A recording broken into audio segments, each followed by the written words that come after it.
Hello and welcome to the Prisma ORM Query Fundamentals course. My name is Xander.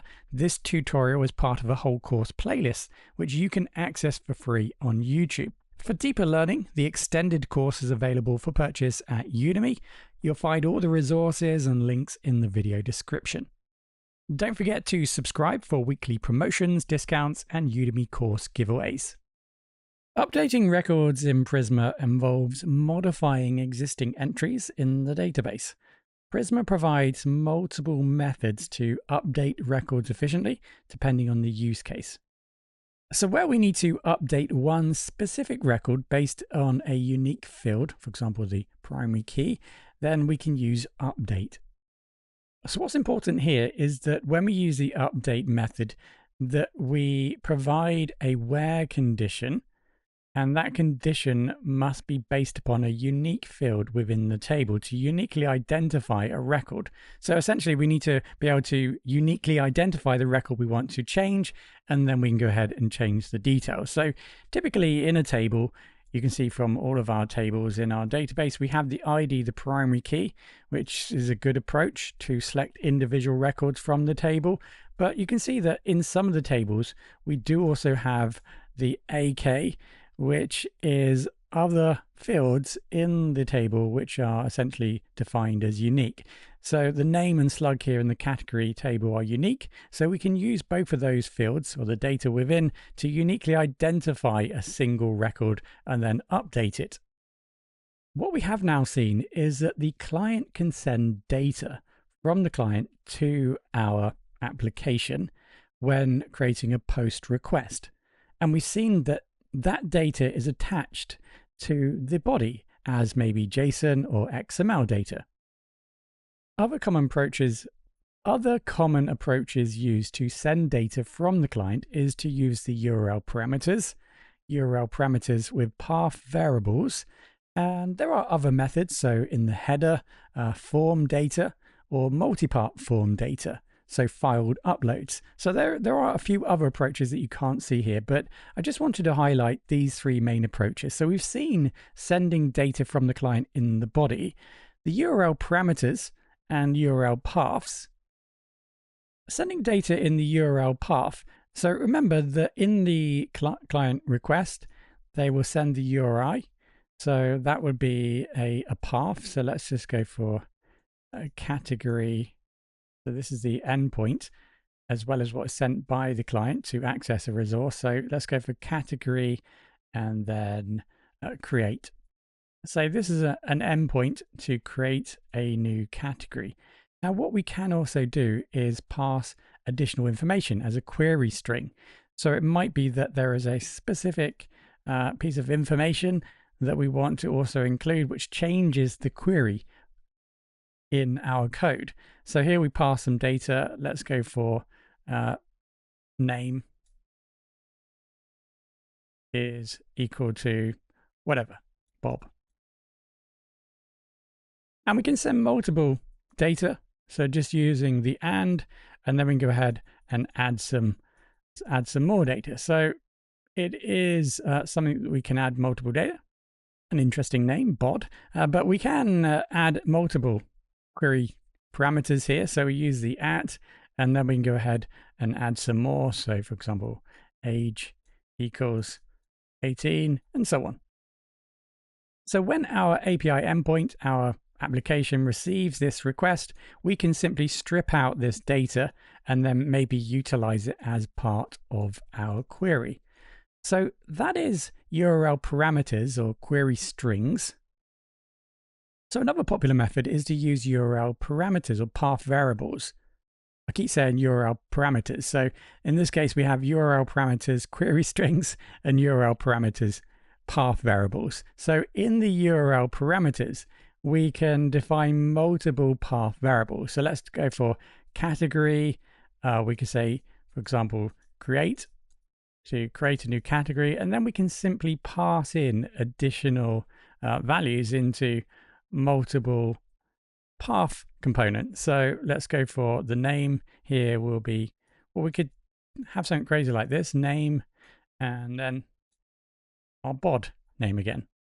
Okay, so this information when we receive this information, we can extract this information, and then of course we can utilize that then in the query.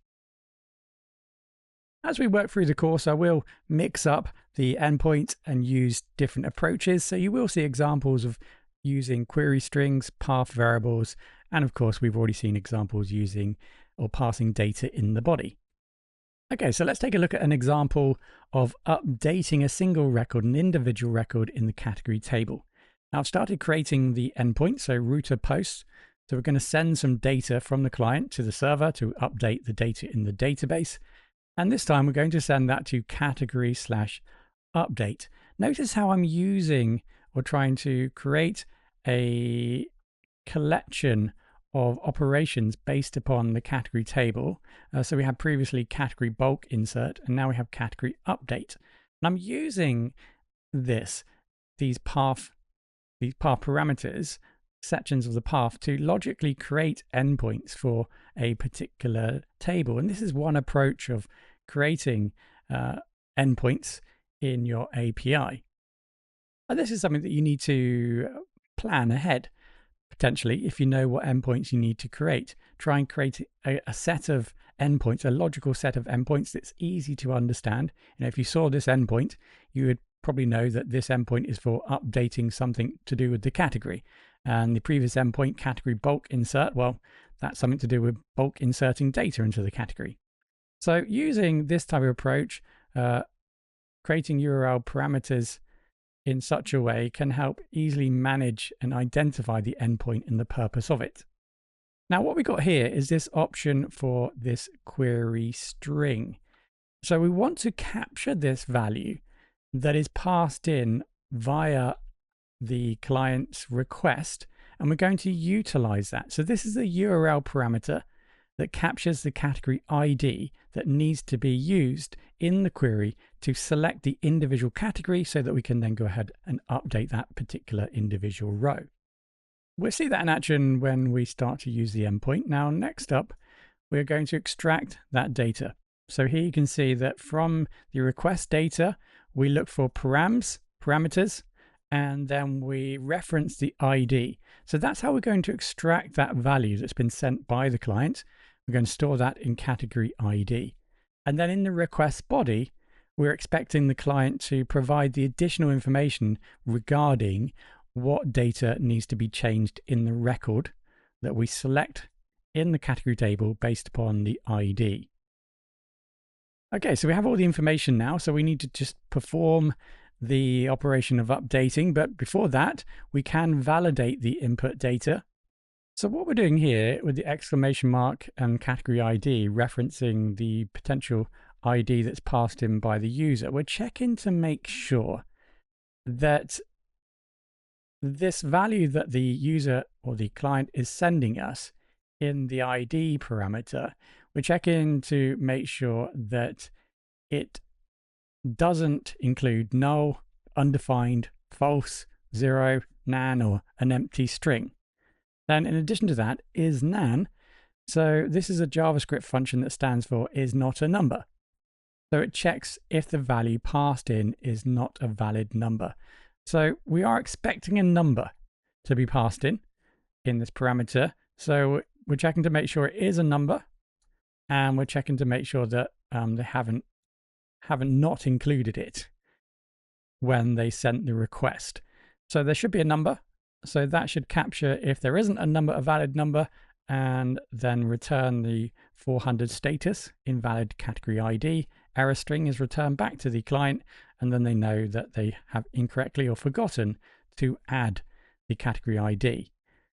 Right, so once we have that little bit of validation, we can then go ahead and, assuming they have added a value and the data is good to go, we can go ahead and use the update method. So Prisma category, so on the category table, and then we use the update method. So what we need to do here is first of all find the match in the table.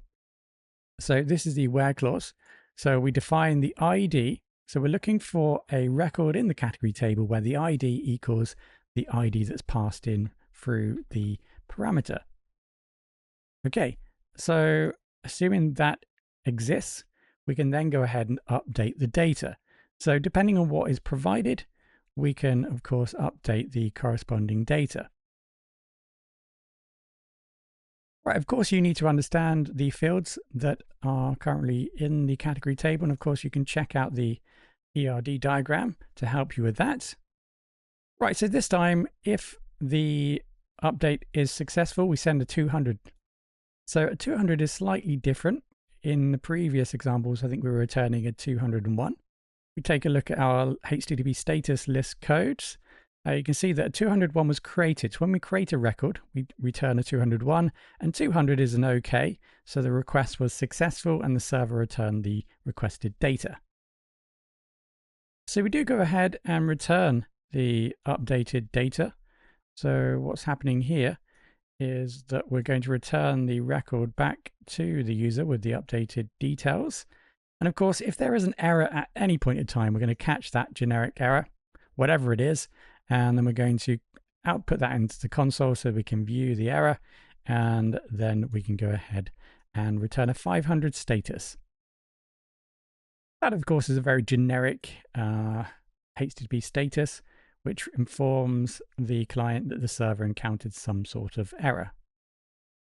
Okay, so let's see if we can build our, I'll just go back into it so you can see what I'm doing. So go back into our Express container. Let's go ahead now and run node swagger.js again to update our Swagger documentation, see if that works. And now we can, of course, move to our endpoints and refresh. Hopefully we now have our new endpoint. Here it is. So post category update ID. Okay, so I think we have some data in the database. If you're not too sure, let's just go ahead and actually add some data so we know what we're looking for. So any123. So let's call this any123. The parent is going to be null, is active is going to be true, and level can be 1. Okay, so let's add that into the database. Okay, that was added. And you can see that is ID 8. So we can now actually return this. Let's give that a go, or update it at least. So let's go back into the update. So ID number 8. We know that exists. And let's just update the name to something crazy. Any 10, 11, 12. Okay, so let's see if we can do that. Execute. Looks like we've got some sort of error. Now, the reason we've got that error there, just thinking about it, is because I've added the trailing comma. That's not needed. So let's try that again. And this time you can see we've updated the name, and the rest of the values is exactly the same. Okay, so that was an example of using update. Let's take a look at some of the other methods we can use to update a record.